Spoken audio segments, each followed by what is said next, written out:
हम सभी को तो जैसे कि आपको पता है मेरे इस चैनल पे सीटेट 2026 की क्लास स्टार्ट हो गई है मैथ्स के लिए, जिसमें मैं आपको बेसिकली 30 नंबर का जो आपका मैथ्स आएगा, जिसमें आपकी 15 नंबर की पैडालॉजी एंड 15 नंबर का सब्जेक्ट आएगा। मैं आपको कंप्लीट अपने इस चैनल पे करा रही हूँ। डेली आपको 12 बजे एक वीडियो मिला करेगी सीटेट के लिए, ठीक है। तो जिसका आज डे सेकंड है, जिसमें मैंने कल आपको नंबर सिस्टम स्टार्ट करा दिया था, तो उसी नंबर सिस्टम को कंटिन्यूस करते हुए आज हम जो बचे हुए नंबर थे उन नंबरों के बारे में पढ़ेंगे एंड देखेंगे कि क्या कुछ नया सीखते हैं। तो चलो स्टार्ट करते हैं अपनी वीडियो। तो जैसे कि मैंने आपको बेसिक नंबर कल पढ़ा दिए थे, ठीक है। वो कल एक्चुअली ना लाइट नहीं थी तो ज़्यादा लंबी वीडियो नहीं बनी थी, तो मैंने शॉर्ट ही वीडियो बनाई थी, ठीक है। तो बेसिक नंबर आपको करा दिए थे। आज थोड़ी सी कोशिश करेंगे कि मतलब ज़्यादा कुछ करा पाऊँ, ठीक है।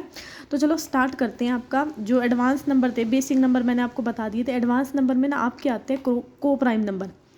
तो जो मैं ये नंबर याद करवा रही हूँ ना भाई, इन नंबरों को याद कर लेना, क्योंकि आपके स्टेटमेंट बेस्ड क्वेश्चन आते हैं एंड फिर आप कंफ्यूज हो जाओगे कि क्वेश्चन किस टाइप से आते हैं, ठीक है। मैं अभी आपको दिखाऊंगी भी क्वेश्चन कि नंबर्स के ऊपर क्वेश्चन किस टाइप से बनते हैं, ठीक है। तो जिसको नई नंबर पता ना, तो भाई वो कल वाली वीडियो भी देख लेना, बेसिक नंबर कराए थे एंड जो थोड़े से नंबर और बच गए हैं उनको और देख लेते हैं।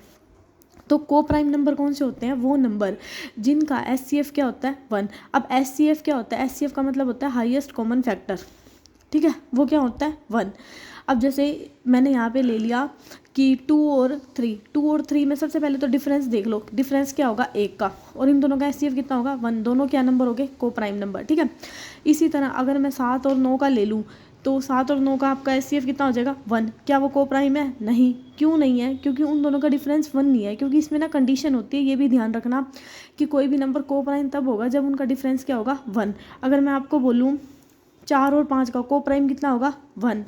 एचसीएफ कितना होगा? 1। क्या वो नंबर को प्राइम है 4 और 5? तो आप कहोगे यस। क्यों? क्योंकि उनका डिफरेंस क्या है? 1। तो ये चीज़ भी ध्यान रखना, ठीक है।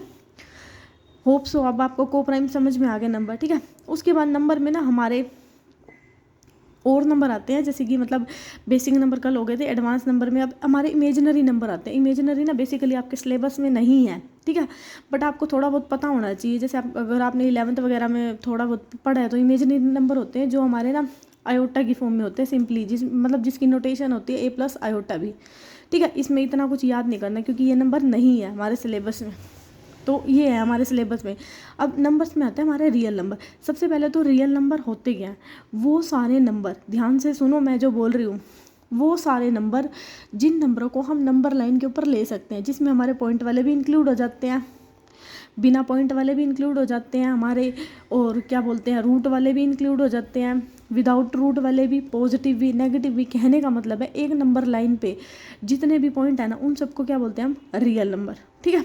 अब रियल नंबर भी ना 2 कैटेगरी आ जाती है। एक होता है रैशनल और दूसरा होता है इरेशनल। अभी जैसे मैंने आपको बोला जो रूट वाले फॉर्म है, अब मैंने √2 बोल दिया भाई, इसकी तो कोई एग्जैक्ट वैल्यू होती नहीं है ना, तो वो किस में जाएगा? वो जाएगा हमारा इरेशनल नंबर में। मतलब जिस पॉइंट को ना हम जिसकी एग्जैक्ट वैल्यू ना पता रूट चले, तो वो जाते हैं हमारे इरेशनल में। और रैशनल में कौन से नंबर आते हैं? जो p/q की फॉर्म में होते हैं, और कंडीशन होती है जो q है ना इज़ नॉट इक्वल टू 0। अब p/q की फॉर्म में बोला है, तो मैंने आपसे एक क्वेश्चन पूछा, क्या 0 एक रैशनल नंबर है या फिर इरेशनल नंबर है? दिमाग लगाओ एंड कमेंट करो, मेरे को बताओ 0 क्या होएगा? एक रैशनल होगा या इरेशनल होगा, ठीक है। इसका जवाब आप मेरे को कमेंट बॉक्स में देना, ये आपका होमवर्क है। अब जैसे मैंने रैशनल नंबर बोला, मैंने क्या बोला? p/q की फॉर्म में होता है, तो क्या मैं 3 को रैशनल बोल सकती हूँ? अगर आपका थोड़ा सा माइंड में, क्या 3 एक रैशनल नंबर है या इरेशनल नंबर है? तो भाई रूट वाली फॉर्म में तो है नहीं, तो सिंपली आपने कह दिया भाई इरेशनल तो हो नहीं सकता। अब रैशनल पे क्या कंडीशन होती है? p/q की फॉर्म में होता है and q is not equal to 0। अब ये p/q की फॉर्म में ही तो है, क्योंकि प्रत्येक जो मतलब कोई भी नंबर है, जैसे यूनिट नंबर ले लो कोई भी, उसके नीचे ऑलवेज 1 होता है, ठीक है। कोई भी मतलब एक फाइनाइट नंबर है, उसके नीचे हमेशा क्या होता है? 1 होता है। तो क्या ये p/q की फॉर्म में 1 गया? एंड q क्या हो गया? Not equal to 0। तो यहाँ से हम क्या कह सकते हैं कि हमारा जो 3 है वो क्या हो गया? एक रैशनल नंबर। तो यहाँ से मैं आपसे अब एक क्वेश्चन पूछती हूँ, क्या हमारे सारे के सारे नेचुरल नंबर रैशनल नंबर हो सकते हैं? मैंने अभी एक क्वेश्चन दिया कि सारे के सारे रैशनल नंबर क्या सारे के सारे नेचुरल नंबर क्या रैशनल नंबर हो सकते हैं? तो आपका आंसर क्या होगा? यस। अगर मैं ये बोलूँ कि सारे के सारे इंटीजर हमारे रैशनल नंबर हो सकते हैं, आप तब भी बोलोगे यस। अब इंटीजर में हमारे, मैंने शायद आपको कल बताया या नहीं बताया, मुझे याद नहीं आ रहा, नहीं आ ही गया, देखो इंटीजर नीचे ही लिखा है। इंटीजर का क्या मतलब होता है? इंटीजर का मतलब होता है कि सारे के सारे नेगेटिव, पॉजिटिव एंड जीरो, लेकिन पॉइंट वाले नहीं आते इसमें, ध्यान देना। नीचे आ ही गया, मैंने ध्यान नहीं दिया, बट मुझे लग रहा था कि मैंने नहीं बताया। तो सारे के सारे इंटीजर क्या होते हैं? सारे के सारे पॉजिटिव, नेगेटिव और जीरो, इसमें पॉइंट वाले इंक्लूड नहीं होते, उनको, उन नंबरों को क्या बोलते हैं? इंटीजर। ठीक है, होप सो यहाँ तक आपको सारे नंबर क्लियर हो गए होंगे। बेसिक टू एडवांस नंबर मैंने सारे आपको बता दिया। अब मैं थोड़े से ना क्वेश्चन कराती हूँ एंड बताती हूँ आपको आपके एग्जाम में किस टाइप के क्वेश्चन आएंगे। तो चलिए देखते हैं क्वेश्चन। तो मैंने ना यहाँ पे लिखे हुए हैं क्वेश्चन। तो पहला क्वेश्चन है आपके लिए, थोड़ा सा दिमाग लगाओ एंड मेरे को बताओ कि ये होगा या नहीं होगा। तो सबसे पहले आपको ना पता होने चाहिए जो मैंने नंबर आपको याद कराया है। ठीक है, अगर किसी को नहीं याद है ना तो एक बार पहले जाओ और याद करके आओ, फिर ये क्वेश्चन हो जाएंगे। अब every whole number is a natural number. अब आप ये बताओ कि सारे के सारे होल नंबर हमारे नेचुरल नंबर होते हैं? अब पहले तो दिमाग लगाओ, होल नंबर थे क्या? होल नंबर वो होते हैं जिसमें हमारे जीरो इंक्लूड होता है, और नेचुरल नंबर क्या होता है? जिसमें जीरो नहीं होता। तो क्या सारे के सारे होल नंबर नेचुरल में जा रहे हैं? नहीं जा रहे भाई, क्योंकि इसमें भाई जीरो आ रहा है, इसमें नहीं आ रहा, तो ये स्टेटमेंट क्या होगी?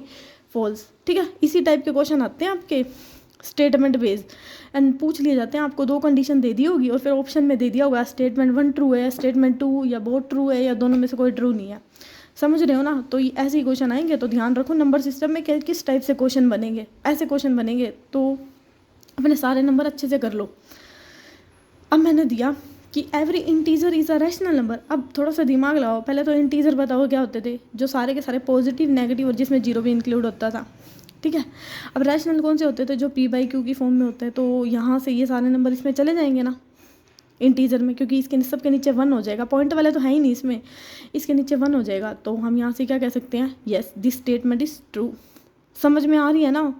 अगर भाई किसी को थोड़ा सा लग रहा है ना नहीं समझ में आ रहा, तो कमेंट करके मेरे को बता देना, मैं नेक्स्ट वीडियो में थोड़ा और आराम से पढ़ा दूँगी, क्योंकि ये थोड़ा ना बेसिक था, इसलिए मैं थोड़ा सा फास्ट पढ़ा रही हूँ। ठीक है, बाकी अगर किसी को थोड़ा सा लग रहा है ना तो मेरे को बता देना। ठीक है, कमेंट करके। भाई तुम्हारे कमेंट से मोटिवेशनल मिलेगा एंड पता चलेगा कहाँ पे कमी है। फीडबैक दिया करो, बताया करो, शेयर भी कर दिया करो, अच्छी लग रही है तो, एंड सब्सक्राइब भी कर देना। Every rational number is an integer. अब रैशनल क्या थे? जो p/q की फॉर्म में होते हैं। ठीक है, प्रत्येक रैशनल क्या होते हैं? इंटीजर होते हैं, जो p/q के फॉर्म में होते हैं। तो ये इंटीजर में चले जाएंगे, तो ये बात भी ठीक है, क्योंकि p/q की फॉर्म में होते हैं। अब ये p/q की फॉर्म में होते हैं तो थोड़ा सा दिमाग लगाओ। p/q की फॉर्म में मैंने ले लिया, थर्ड बता रही हूँ मैं, ध्यान से देखो, 2.5। ठीक है, 2.5 को अगर मैं सोल्व करूँ, 25/10 हो गया, यानी कि 5 कितना आ गया? 2। 5/2 आ गया। तो ये तो हमारे किस में चले गए? थोड़ा सा दिमाग लगाओ, अगर थोड़ा सा क्लिक किया है तो ऊपर से कि एवरी रैशनल।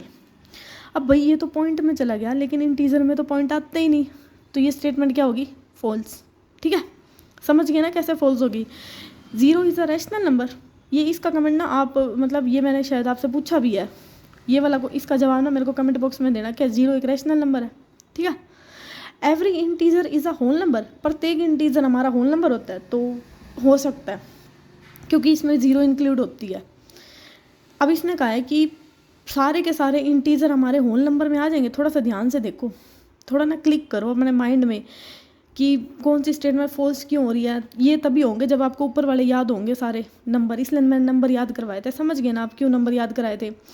तो यहाँ पे बताओ, एवरी इंटीजर में हमारे क्या आते हैं? पॉजिटिव, नेगेटिव सारे आते हैं, लेकिन होल में क्या आते हैं? जीरो से लेके पॉजिटिव वाले आते हैं। तो हम ये तो नहीं बोल सकते, ये स्टेटमेंट तो क्या होगी? फॉल्स होगी, कि सारे के सारे इंटीजर तो भाई होल नंबर में जा नहीं सकते, क्योंकि इसमें नेगेटिव इंक्लूड हो गए ना। समझ में आ रहा है ना क्यों गलत हो रही है?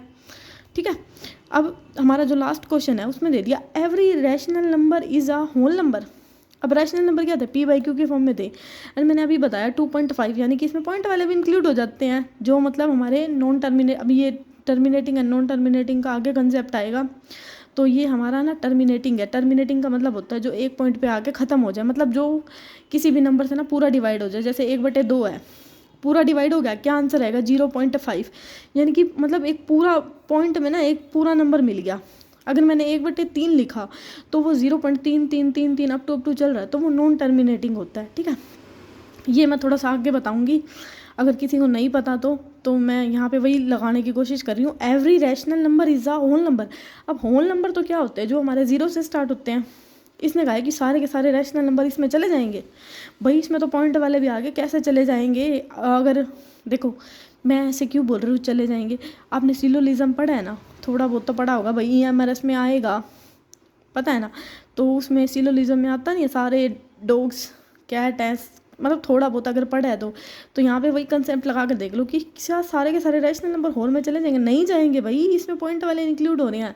तो ये स्टेटमेंट भी क्या होगी, फॉल्स। ठीक है, अब मैंने ना यहाँ पे एक नोट लिखा हुआ है, पढ़ो। There are infinitely many rational number between the two rational number. ये इस नोट का क्या मतलब है कि दो रैशनल नंबर के बीच में, रैशनल नंबर कौन से, जो P/Q के फॉर्म में होते हैं, उनके बीच में ना इनफाइनाइट रैशनल नंबर होते हैं। और ये बात क्या होती है, बिल्कुल ट्रू होती है। क्यों, जैसे मैंने मान लो आपको 2 और 3 लिया, ये P/Q के फॉर्म में है, ये दोनों रैशनल है। अब इनके बीच में ना 2.1 2.111 2.134 मतलब ऐसे करके पॉइंट। तो भाई ये बात तो बिल्कुल ट्रू है कि दो रैशनल नंबर के बीच में क्या होती है, इनफाइनाइट रैशनल नंबर होती है। और ये मोस्ट इंपॉर्टेंट नोट है, तो याद कर लेना इसको, ठीक है। एंड प्रूफ भी बता दिया। तो होप सो आपको अब सारे नंबर समझ में आए एंड क्वेश्चन भी समझ में आए। सो अभी के लिए इतना ही रखते हैं, बाकी कल करेंगे, ठीक है। अभी ख़त्म नहीं हुआ है मैं, और आपको ना एक साथ ही इसकी PDF दे दूँगी, ये चैप्टर जैसे ही ख़त्म होगा ना, क्योंकि अभी थोड़ा सा एक एक पेज अब कैसे वो करूँ, तो मैं आपको एकदम ही ना PDF बना के दे दूँगी, मतलब सारे पेजों की कंबाइन करके।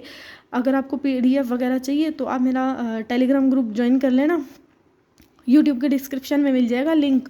सो अभी के लिए इतना ही, मिलते हैं कल, थैंक यू।